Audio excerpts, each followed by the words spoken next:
If you're serious about building muscle and getting shredded, you're gonna need to understand which foods have a good amount of protein, fats, and carbs. And there's a lot of fake protein sources out there in the grocery store, or foods that people think have a lot of protein in them when actually they don't. And if you think you're eating foods that have a lot of protein but you're really not, you could be sabotaging your results, especially with building muscle and staying lean. And that's what we're covering in this video. Foods that people think have a lot of protein in them, but they really don't, for the amount of calories you have to eat in order to accumulate some protein. And if you're someone who tracks your macros, you might be learning this stuff right now. And that is one of the major benefits of tracking your macros, even if it's for a temporary period of time, even if it's for a few months. It's that you learn the nutrition content of the foods you're eating, and you might learn all of this stuff in just a few months, but that knowledge is with you for life, even if you don't track for life. And that's why people who have experience really tracking their macros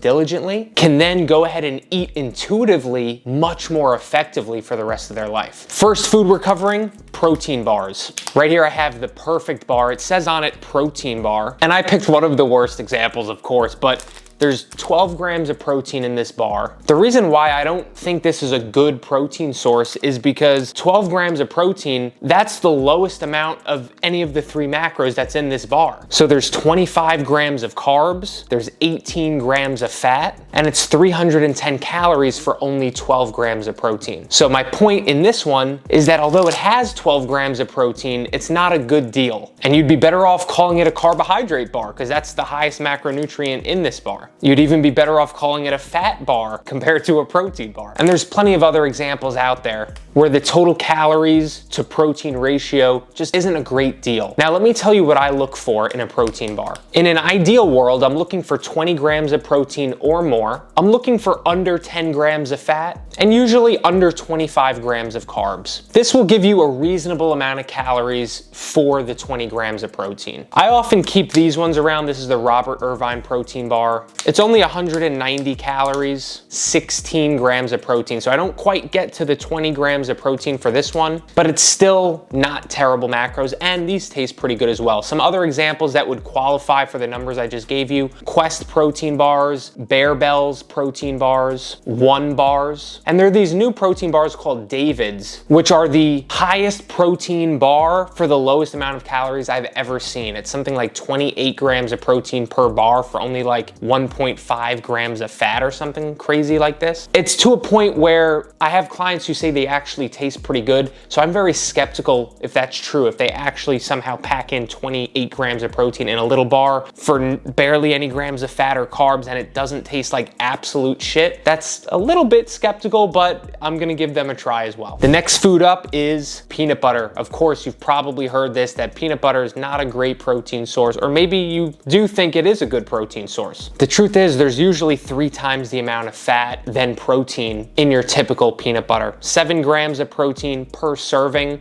for 190 calories. And again, another example where out of the 3 macronutrients, proteins, carbs, and fats, in peanut butter, protein is the least amount of those calories. So fat's the highest, usually carbs. In this one, it's 8 grams of carbs and then 7 grams of protein. So I want to be clear, any of these foods that I talk about today, I'm not saying you shouldn't eat them because they're not an ideal ratio of calories to protein. Peanut butter is amazing. I have it in my house for a reason. You could continue eating peanut butter. Just don't eat it with the expectation that, wow, this is an amazing protein source. It's a terrible protein source. Get your protein somewhere else. Still eat the peanut butter, but know that it's by far overwhelmingly a fat source. Next up on the list, and I don't even have it here in the house, which is hummus. Hummus is often considered a protein source, and people eat it with chips or other things and think that they're getting in more protein, but usually it's the same deal. It's much more fats, some carbs in there as well. Usually there's very minimal protein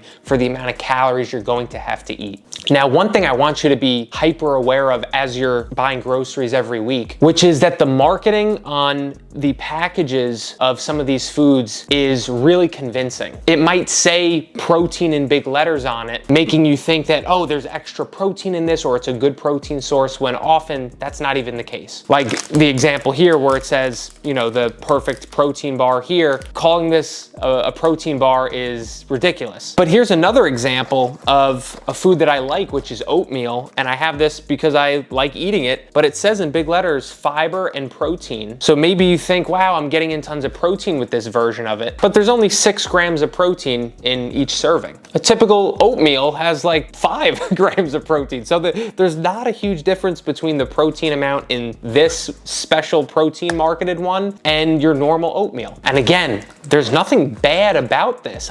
You know, there's 7 grams of fiber, not bad at all. It's only 150 calories per serving. Like, I eat this for a reason, but I eat it trying to get in carbs. I eat it as a carb source. And just because it says protein on the box, this is why it's important to read your nutrition labels and, you know, be intelligent as far as reading nutrition labels, because just because they're marketing certain words on the front doesn't mean that it's actually true on the back to some degree. They do the same with peanut butter now. I see in the grocery store peanut butter, it says high protein on it. Skippy has this and a few other brands have this. And I got all excited, like, wow, they have like a higher protein peanut butter now. Let me look at the label, and there's 9 grams of protein or 10 grams of protein per serving, which isn't a big jump from the 7 grams of protein in normal peanut butter. So if you take one thing from this video, it's to start looking at the nutrition labels of the foods you're buying and the foods you're eating, even if you're not fully tracking your macros. Now, a super important skill to have when trying to accumulate more protein and choosing foods in the grocery store that are really going to help you either stay lean or stay full or build muscle by getting in more protein, is that there can be 2 different items in the grocery store. The same food, let's call it ground turkey, you can have 2 packages of ground turkey right next to each other with wildly different macros. And that's because one of them is gonna say 80% lean and the one next to it is gonna say 93% lean. That's what I have here. So ground turkey is an excellent protein source, especially if you get the 93% lean one or the 96 or 99% lean version, because 93% lean has 22 or 23 grams of protein per serving for only 8 grams of fat, and this one's 170 calories total. But if you were to pick up the cheapest option, which is the 80% lean version, you're looking more at like 21 grams of fat, like almost 3 times the amount of fat. And it's usually like somewhere between 15 and 17 grams of protein. So you're actually getting a 20%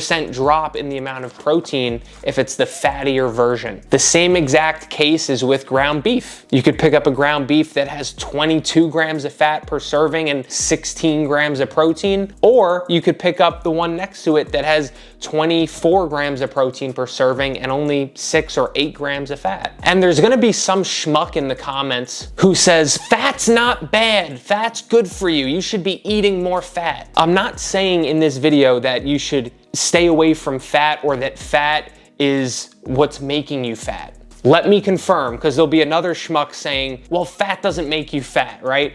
That's not what I'm saying. This video is talking about getting in good protein sources that have the most amount of protein for the lowest amount of calories. That's all this is about. I'm not even saying you should or shouldn't eat certain foods. I'm saying to be aware of which foods have higher amounts of protein for lower calories, or the reverse. And when we're talking about meats like ground turkey, ground beef, chicken, their only calories are comprised of proteins and fats. There's no carbs in them. So if you get one that's higher protein and lower fat, that's going to be a better quality protein source for the amount of calories you have to eat. It doesn't mean that eating fat is bad or unhealthy. Another example of this is cottage cheese. This one is a very lean option. This one has 14 grams of protein for only 80 calories. You could easily pick up another cottage cheese right next to it that's 250 calories per serving and only gives you 10 grams of protein. And that's because this one only has 2.5 grams of fat and 3 grams of carbs. So if you have aesthetic-based goals, you want to improve your physique, physique by either building muscle or losing fat or both of them. Paying attention to the macronutrient breakdown in the foods you eat by looking at the nutrition label and or tracking your macros diligently is gonna give you the best possible chance at doing that. Of course, as a personal trainer and online coach, I'm always gonna recommend you get in most of your diet from whole food sources like lean meats, lean protein sources, vegetables, fruits. You should be eating fruits and vegetables every single day for a well-balanced diet to get in nutrients and vitamins and fiber. And if you're here looking for the best options at the grocery store that will help you build the best physique and do it sustainably, I have a free grocery list I'm happy to send your way. It's in the link down below in the description. I use this grocery list when I'm in a fat loss phase, trying to keep my body fat percentage low while maintaining muscle. If you liked the video, if it was helpful, even 1%, give the video a thumbs up and consider subscribing to my channel because I make new videos just like this every single week. And I'll see you on the next video, which I'm gonna leave right up here for you, and I'll catch you over there.